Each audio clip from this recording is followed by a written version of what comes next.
Live. Welcome back, everyone, to Pitch the Banta podcast. Yours truly, Harrison Okoye here. I've got my boy, my guy, David. What's going on, brother? Doing good, doing good. Good to be back. Ball is life. All is life, brother. Wow. Lots to discuss. Of course, this is Thursday, so we just had the Manchester United match on Monday against Wolves, where Manchester United beat Wolves. We scored 4 goals. Really good game, right? The second half mostly after we got a bit more comfortable. I felt like we built on our attack and everything, man. How did you see the game, man? What were your thoughts on the game, brother? Uh, Good game. Some disappointing bits, but at the end, could get it done, and they did get it done. Um, Wolves are one of I think they are statistically going to end up being possibly the Mm, worst Premier League team by virtue of how many points they are able to gather in this campaign. Let's wait and see how that goes. But I think definitely the Premier League can go ahead and put the relegation R beside their name because mm, they're definitely going down. So having that 3 points it's a must. It's a mm. must. I think after that game they are on 7 or 8 losses in a row as a club. So their fans are protesting. It's a tough time for Wolves, but you still have to go and get the job done. And arguably, when these teams are in this situation, a lot of the time they just frustrate you and just try to go for draws. But Mm. Wolves actually played a little bit, which was a bit surprising at some point. Yeah. But all in all, good win. I was very, very angry at the goal we conceded because all of leading to the goal, it was very easy what was loading. We kept getting the ball and then the out ball looking for an attacker kept messing up, or the ball gets to an attacker and they do a dumb mistake. Cunha made mistakes instead of getting the ball out. Casemiro made mistakes with his pass options. Bruno, of course, always does those mistakes. It led to a goal. And let's say Wolves score in that manner, it was looking like possibly some dropped points. So that was not good. So they have to work on that. But not having a clean sheet was quite annoying. But I found out after the game that Chelsea actually beat them but 3-2. So they scored two against Chelsea Mm. apparently. And that was when they That played was an earlier FA in the Cup. season. I think. FA Cup, yeah. F F FA Cup. Okay, yeah. Or So Carabao, one of those ones. It wasn't in the league. one of those ones, yeah. But I saw that result. So all in all, man, you can only play what's in front of you. Good win, but don't get your foot off the pedal, man. Like keep it on. The next few games need to go all out and look for those wins. Certainly, man. So I've been when I watched the game, probably like many other Manchester United fans in the first half. I was disappointed with some of the times when we were trying to do some slick 1-2 passes where we're trying to link up play and what have you. And I really feel like Mbomo doesn't look as sharp as he did earlier in the season. I feel like Konya was trying to prove something more than I felt like he needed to do at some points. He was just holding on to the ball for too long. I know that it's what he does, but I felt he was a bit forced where it was the easy pass was there for him. One of the guys in the game that I feel like people He had didn't a talk about enough was, terrible performance. Cunha had a terrible performance. Mbemo yeah, had a yeah, terrible first half. Cunha, yeah. I back and I have been backing, but he seems to be getting worse instead of improving. And he didn't start like the best. So some discussions to have about Cunha, man. He just come off another like knock injury kind of situation. So I felt like I there was a don't bit of care, man. overthinking there. But personally, I feel like one of the people that really played well, apart from Mason Mount, was Diego Dallo. I really like Diego Dallo on That the was a on the great left game. wing. He had a very good game. I felt like his passing selection was really good. His decision making was very good. He was just like doing like he had a one-on-one It chance actually seems that he should have scored. he's finally understanding that wing back position. Yes, I'm not going to go that he far. missed that chance. Yeah, I'm not going to go that No, far. It's no, just no. goals. There is a limit to like the quality he can provide for you there, because he's not a natural there. He's not even left-footed. But in terms of from his own capability, he's performing that wing back to I think the best he can. Uh, and I hope he can just keep in this positive vein of form, because it's not really that hard, man. You have to just think a little bit more attacking. You have a little bit less defensive duty because there are three set backs, and you have to be dangerous. And he did that. He had two chances. First one he missed a shot. Second one he laid it up well. And yeah, man, he did well. All he has to do, because I remember at times, especially in the previous season, um, there were a lot of times where, as a wing back, in situations where you should, this was analyzed a lot on Monday Night Football and other shows as well. In situations where you're meant to make a run, a forward run as a wing back to give your team that offensive opening and offensive output. You see us do it with Ahmad a lot. When we're progressing, Mm. we just lob the ball forward on that right side because he should be there and he's there. A lot of the times that Dalo was not doing that. So we were totally useless in that left wing back area. Dogu came meant to be better. He moves well, but he like when he gets to where he's going, it's almost as though there's no need for him to get there because he always does nonsense there. So Dalo is actually our best option at left wing back, and it's good to see him like kind of adapting at least to the best of what I think his capability is. Yeah, absolutely. Gallo had a good game. Bruno Fernandez had a chaotic but decent game, I guess. It's always One of chaotic, those and ones. like I'm tired. Yeah, yeah. He's what he is, but he gave the goals and he had one assist for Mount, which was a beautiful ball, by the way, for Mount's goal.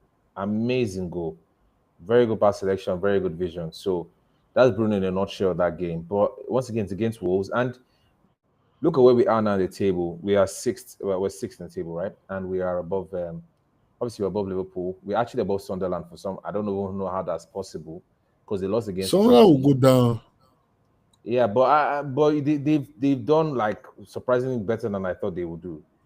Anyway, Of course, yeah, but of course, they done it's well. one of those things where it really makes you like really pissed off with the West Ham results because we could have easily beaten West Ham, Yeah, and if yeah, we had those points against West Ham right now, I think we'll be fourth, like at the minimum. And so the league is so tight now that if you can just string like 2 or 3 wins in a row, like bro, you're up the table. So, but that's not yeah, lost points. So but it doesn't mean that I look at our team and I think, okay, because we are fourth or fifth or third, that we are where we're supposed to be. We're like, we all know that there's a lot of fragilities, especially now. We talk about it all the time. The midfield has been holding up, but we know what's going on there. And now that we yeah, have the likes of Ahmad and Mbomo leaving for Afcon and Mazraoui, yeah, bro, I don't know what's going on because I don't know what's going to happen actually because I'm really worried about that period when they leave. We don't have any other person like Mbomo in our team. We don't have any other one like Ahmad in our team. Shilesi, guys, I'm talking about putting Shilesi on, putting guys like Menuh to start and what have you. Apart from those 2 other guys, I'm not sure we have any other, attacking options per se that's really up to par, apart from when Shesko comes back. So we are lacking in those areas. But that brings me to what I was really trying to ask because there's this narrative going on ever since Menu didn't come on against, was it West Ham? And the whole narrative was, I mean, obviously he hasn't been starting a lot of games before then, but I felt like after the West Ham game, a lot of the media narrative and some of the fans were like really, putting pressure and saying, no, Amorim doesn't trust the academy, doesn't give Meno enough minutes. Paul Scholes came out and said Meno has to go. Rio Ferdinand said, oh yeah, is probably going to have to go to get some more minutes and whatever. He still just loves the club, but clearly the manager doesn't want him. Shea Lacey is a very talented prospect, should have played him and all this stuff. Personally, I just believe that sometimes a narrative might be true or a point might be true. It is true that Menu needs to get more time and he needs to play and what have you. But personally, I just don't think this is Menu FC. You have to look at the circumstances or the facts on ground. You want Menu to play for Casemiro. Menu cannot do what Casemiro is doing right now. Casemiro is actually playing really well and is in really good form. Casemiro is keeping Menu out of the team. Menu is not as good as Bruno. I'm sorry. So in that a two-man midfield, this was not like before when we have the three-man midfield and I say Menu is not playing. In a two-man midfield where you're playing only once in a week, I can understand why Menu is not getting enough minutes, especially because Casemiro is doing really well. Okay, you want Menu to play as a 10. Is he going to take out Cunha? Is he going to take out Mount? Is he going to take out Mbumo? No. We tried him as false nine before. It only worked against one of these Europa League teams. I forgot which one we played. Was it Toulouse or I don't know what it's called? Or Lille. I forgot. Not Lille. Marseille. Was it Marseille? One of them ones. So right now, Menu doesn't really fit because of the form of some of the guys that are playing up right now. So I just think that the narrative doesn't really take into consideration, enough consideration, I believe, as to what's going on right now with some of the guys that are in form. I do believe when the FA Cup comes around, because I also think that one of the things that affected Menu's playing time is the fact that we got kicked out of the Carabao Cup so early. If the Carabao Cup was actually still, if we were playing Carabao Cup right now, I think Menu would get more games, at least an opportunity to actually come in. And there's this narrative going on, Menu hasn't started any game all season. That's not true. He started against Grimsby. I know, yes, only Grimsby, but that's one of the games in Carabao Cup where if he or the team had won, he'll be also getting more game time in that competition as well. Guy, So I just feel like none some of this of stuff is us just a bit even too. remember. None of us even remember when the last Carabao Cup round was, bro.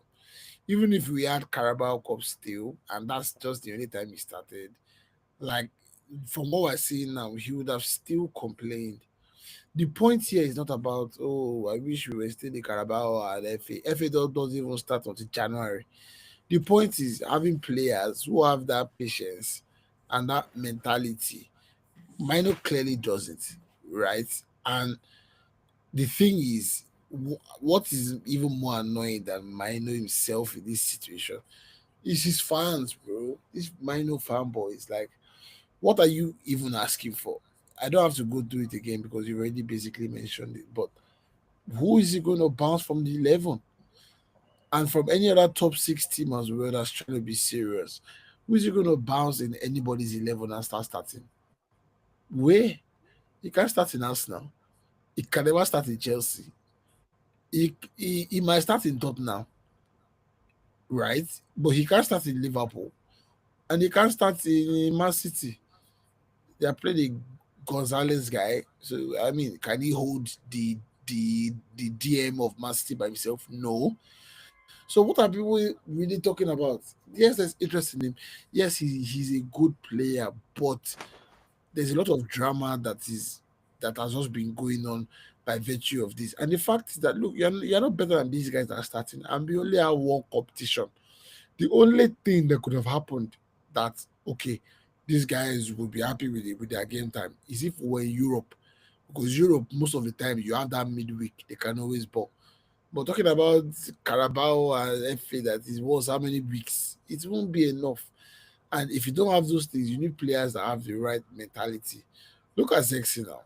Zexi is ahead in his career than Mino is. He's older. He has less time left. But like he's not chatting shit. So I'm sure he feels like he can start a few games more. But like he's not chatting shit. So like it's a mentality thing, and Mino man, that's just my only issue. Like, and the fans are the bigger issue. But I'm not sure if he's feeling it or not. I don't think he is. So it's just a complex matter, man. To be honest, the guy is not good enough to start. It's as simple as that. And if he starts and we are shit, he's the manager they will blame. Mm-hmm, So what mm-hmm. do we do? I beg. Everybody should relax. I'm telling you, it is what it is, man. We right now we're sitting on six at the table. 25 points. Same with Chelsea that are above us. 20. No, they just 6 goals. Goal difference basically is what they're ahead of us with. And we have Crystal Palace just 1 point ahead of us. We beat Crystal Palace just was it 2 weeks ago? So I just feel like some of these teams ahead of us are beatable. I feel like Everton just got one again over us. So, but we're facing Bournemouth next. They sit in 13th. They have 20 points. Bournemouth have been up and down, but I think it's going to be an interesting game. I just don't know what version of They Manchester had United is going to an show up. amazing run to start the season, and now they're on a terrible run. Yeah, it's just up and down. It's really up and down. It's Bournemouth. Speaking So of big up and deal. down, man. I know. Speaking of up and down, man, you've got Liverpool are below us in the table. I know I mentioned that before, but fills my heart with a lot of joy to have Liverpool slumping like this, bro. Who would have thought here? If do you would you have even like at the beginning of the season they've asked you to predict the top 10 teams? Would you have thought that after spending approximately 500 million pounds, and Manchester United spending what they spent with all the problems that we have, that we would be above them in the table? Did you think that was going to be remotely possible? Would you have been on that kind of crack to have suggested that that's possible? Because this is Nah, mad, bro. not at This is all. mad. Like Liverpool are 10th. After spending all they spent, 23 points. I know it's only 23, but obviously with one win now they can find a way up depending on who loses. But it's just crazy what's just going on in that club right now. And let's talk about the head loss for Mo Salah. Did you see that, bro? Everybody has seen it now. Yeah, Oh, it's where do we casted. even start? Where do we even start to analyze this? His comments. Ah, Uh, it's player power. it's divided the fan base. That is the Liverpool fan base specifically. It's divided some of the pundits, fans, even former club legends and what have you. Steven Gerrard came out and said, "Look, some of his points were valid about not starting, and he understands why a player of that magnitude can be the kind of mentality that they to be where they are. They have to have a lot of ego." But he said he's really wrong when he used words like being thrown under the bus and doesn't have a relationship with manager and all that kind of stuff. He feels that was unnecessary, but maybe that came about because of just how emotional, how just highly emotional the whole thing is for him as a player. But he said, look, this is something that can really resolve because it's something that it's too early in the season and it can be resolved. I mean, Clarence Seedorf was telling on a slot when the pre-match build-up, what's called, would you call it? Just pre-match build-up to the game, right? Before Inter Milan, the Champions League on Tuesday, was it? And talking about how it's still early in the season, they can still resolve this. Van Dijk has to come in and they have to discuss and they have to everyone has to let the ego, aside, set the ego aside just for the sake of the club, for the fans, and what have you. So there's all this conversation about player power. There's conversation about this is not Salah FC, this is Liverpool FC, and I just felt like listening to what Salah was saying. Once again, there was some validity to what he's saying. Look, you need goals. You need someone to actually come in here and give you some, opportunities. I've been doing that for the past 8 years. Why am I being the only one that's sitting out? Van Dijk has made mistakes. It's not sitting out. Konata has made mistakes. It's not sitting out. You know, McAllister, this and that, and the other. The many players up there They that don't don't have have the they same haven't built amount up. of options. They do not have CBs now. They have I more know, but attackers than they have CBs. he's just like, then if that's the case, well, like you're putting someone that's not a winger in my position. So he's just trying to like really put that, make that case. But you know why? But I just feel like the way he articulated it was a bit strange because how can you, in the same breath of saying, "Oh, I am a player, I'm not more important than everyone else," you now say, "Oh, but you have earned your place. You don't need to come and fight for your place." No one's gonna really sympathize with that. You have to fight for your place. You are a player just like everyone else. You have to fight for your place. So it's one of those things where it kind of clashes with what people assume or presume a professional is supposed to do and say. So it goes all over the place. I personally think Mo Salah was really hurt that day he did not enter the pitch. That game against Leeds. He was really hurt that he stayed on the bench again. Because he started from the West Ham game. He probably stomached that one. The next game, it happened again. This one against Leeds really pissed him off. He said he's never been on the bench for 3 games in a row in his career. So he can't take it. So I felt like this was an emotional response. And, you know, but bro, doesn't this remind you about when Cristiano Ronaldo came out and did a similar thing as well? And, people were really lambasting Cristiano Ronaldo. But I mean, people are also lambasting Salah as well. But you know, it goes to show you some of these superstars, man, they can lose their heads, man, because they really believe that they are the ones that can really change things, and because he feels like he won the league for them last season. So it's one of those things that's really peculiar, and yeah, it goes to show, man, it can happen to any club, even the ones that claim that they can never walk alone, except when somebody says something against them in an interview.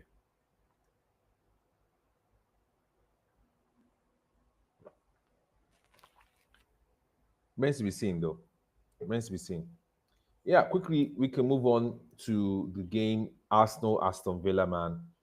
Aston Villa clearly always feel like the bogey team for Arsenal. Did you watch the game, bro?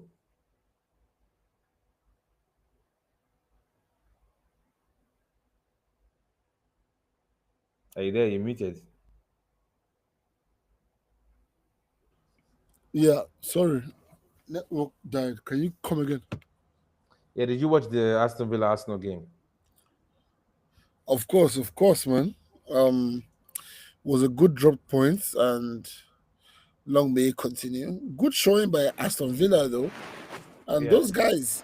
Even Arteta said it after after the game in his press conference that look, Aston Villa are probably part should be looked at as challengers.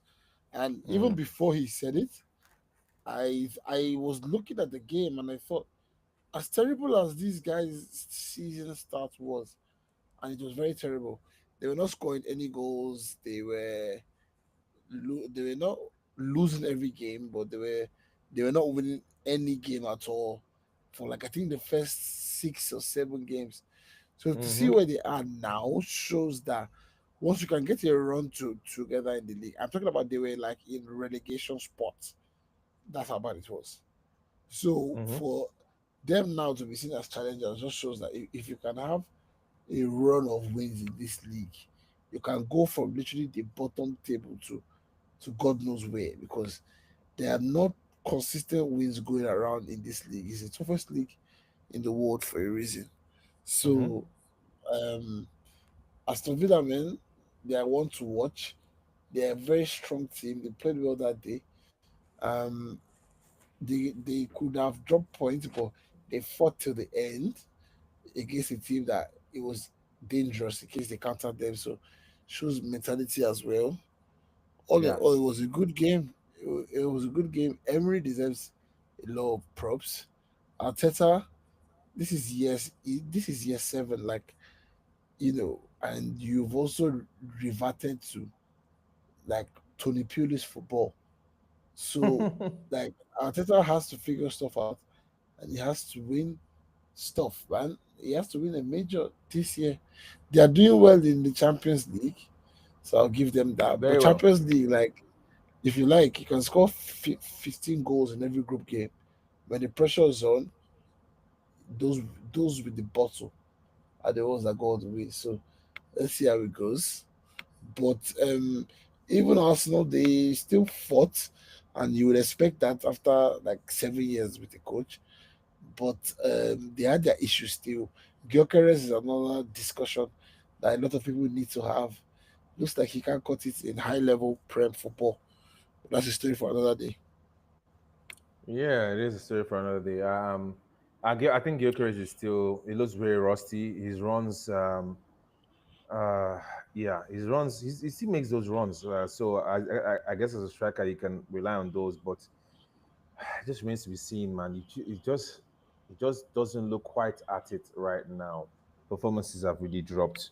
I don't know. Some players really takes them a while after injuries to really get back in the group of things. But let's see what happens for him, man. There were some big results over the weekend. Everton beating Nottingham Forest 3-0 at the Hill Dickinson Stadium was a big surprise, and that got them up to seventh in the league tables. But Man City once again winning. They keep on winning, bro. Was an interesting game. Haaland didn't score. For those that like to captain Haaland in the fantasy, but Phil Foden did again after a very beautiful Yeah. assist from Ryan Cherky. Was it a Rabona they call that? Yeah, it's what an interesting game. I really thought Sunderland was going to do better in that game, but I have to say, City keeps on improving in their form, and they even beat Real Madrid at the Bernabeu just yesterday night. So at the Champions League. So wow! It looks like City are really building up and building up steam and picking up form at the right time. And I don't know what that implies for the title race because Arsenal just now lost, so now it's just 2 points difference. I don't know what you think is going to happen going into this weekend. Football in the Premier League once again. What are your thoughts on that, bro?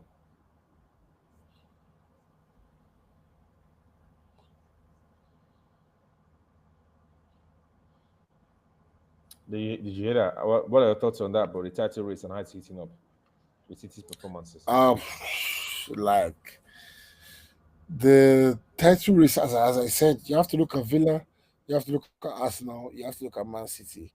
It's still loading up, but I think that's the title race. So, but Villa would also have some tough periods again. So I'd say Man City and Arsenal at the end of it, and I think Man City are going to edge it because I think Arsenal are going to um they're going to drop some points, which would make everybody lose a bit of that fear factor in their behalf. So I feel like they might end up um, dropping some points here and there. And Man City, if they are able to get in their regular groove, could go on like a 10-game win streak back to back. So let's see. Yes, see, yeah. So looking interesting going into the weekend. Just roughly on some of the happenings in the Champions League. Arsenal once again win. I think they've only considered one goal in six. Was it 6 or 7 games now in the Champions League? Beating Club Brugge Mm-hmm. 3-0. Very impressive performance again from Arsenal. The wingers doing the business, even though the striker is not really giving the enough right at the moment. Really, again, like I mentioned before, Man City doing really well at the Bernabeu. Even though I felt like it was what a game that was, well, like a basketball game, end to end, chances here, chances there. Madrid really exploiting Man City on the counter attack, which is it typically had that has happened over the years. Um, Yeah. yeah, interesting game. Mbappe doesn't play, but Haaland scores again. That guy is a robot, a like ridiculous robot. I don't even know where that guy is from. He's not from this planet. He just keeps scoring. He Yeah. just broke the record in the Fulham game for 100 goals in 100 and is it 13 games? I think it was or 112 games, which beat Alan Shearer's record for the quickest to get to those numbers. So he's so young. I think he's 24, 25 or something stupid like that. Mm. Jesus. The guy just keeps doing it, and yeah, it did put there's also conversation about how much pressure this is putting on Jabi Alonso's job. So Madrid, man, those guys Mm. are not really patient whatsoever. So So a loss at the Bernabeu, and then you go of course Bayern win again. Napoli lose against Benfica, which was a shockingly like I was actually shocked at that result because these are two teams that have coaches that are very defensively minded, and Conte does not mm. concede 2 goals often. Like he doesn't.